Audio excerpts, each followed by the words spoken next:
Okay, I'm here today with Zach Traeger. He is the executive director and founder of the Museum of Human Achievement. He's on multiple boards here in Austin. And how are you doing today? Doing good. Good, good. Yeah.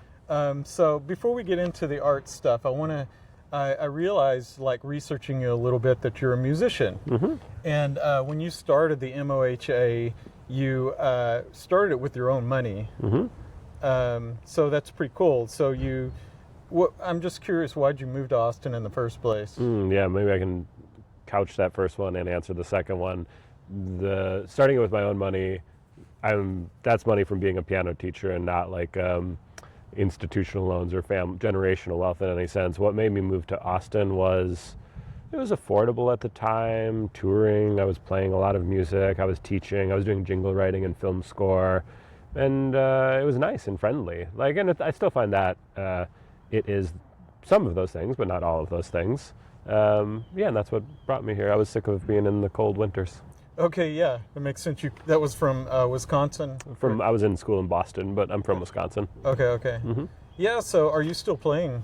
Yes, but as a personal practice. I don't pursue music as a career these days. Okay, and I forgot to mention that you're a composer. Mm-hmm. You've done quite a bit. That's like musical sort of exhibitions, would you call it? Yep, I've done site-specific installation. I've done, like immersive style composition. I've done a lot of jingle writing and film scoring and kind of multidisciplinary, everything in between. Okay. I'm just curious because we just had the Austin studio tour, Mm-hmm. which is amazing. Has been going on for several years now. I heard that MOHA took that over now? No, MOHA hasn't taken over the studio tour. Almost Real Things seems to be the current producer of it. Previously it was Big Medium, but we're a participant and actively involved. Like Canopy and MOHA seem to be very popular destinations. The thing maybe that you're referencing is that we as an organization, MOHA, founded the Go Valley Cultural District this year, and that's something that we're the cultural district management entity. So we're stewarding in this area on a local and state level as a cultural district. Okay. So I guess, would you go in just further about MOHA? What exactly does it do, Mm-hmm. and how does it function in the city? How does it help artists? Yep. So MOHA is an arts organization in a community space. We're providing affordable space, both artists and organizers. We're providing programs like residencies and paid artist opportunities to try to create some form of sustainability and economic self-determination for participants in the programs to make a living and pursue creative paths as careers. And then we also have a lot of community and social programs that are just about hanging out and connecting and sharing both resources and where folks are at inside of a city that can sometimes be really challenging to stay within. Okay. Yeah. So how exactly does it create affordability for artists? Mm-hmm. So as a baseline, studio spaces and event space, I'd say is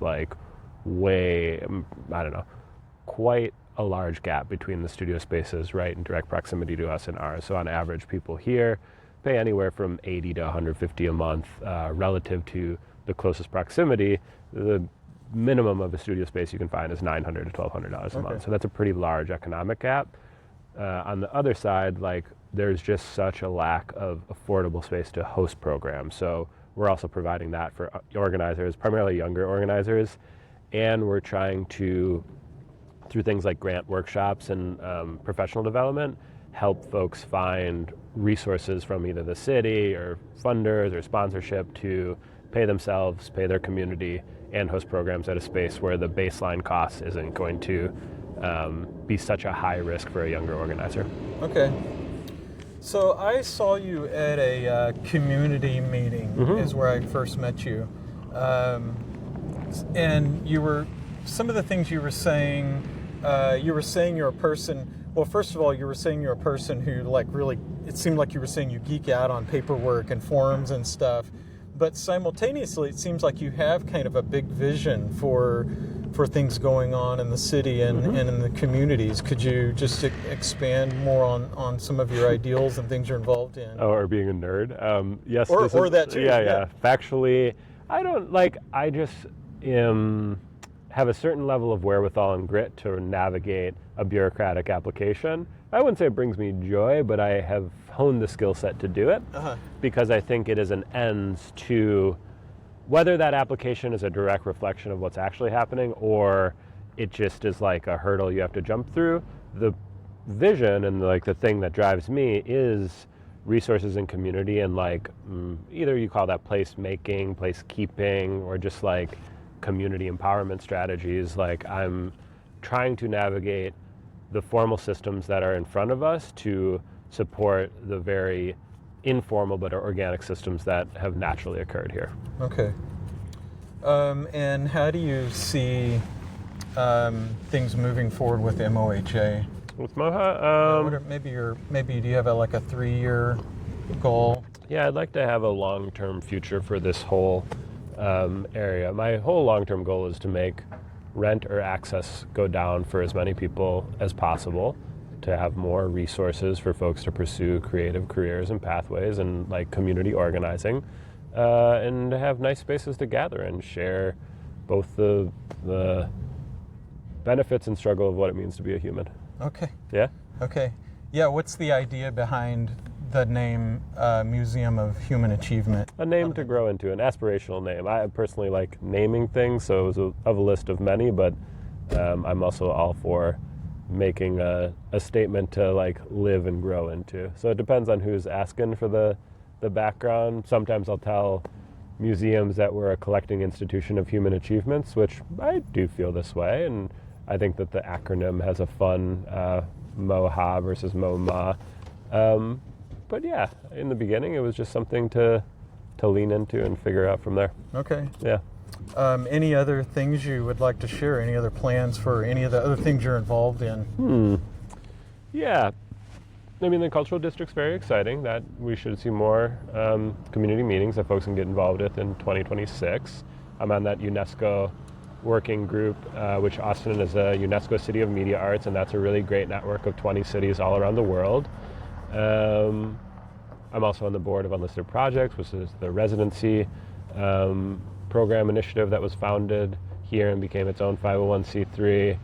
And I don't know when this comes out, but we do a Christmas show every year, and it's big fun. Dumb. Okay. Yeah. Okay.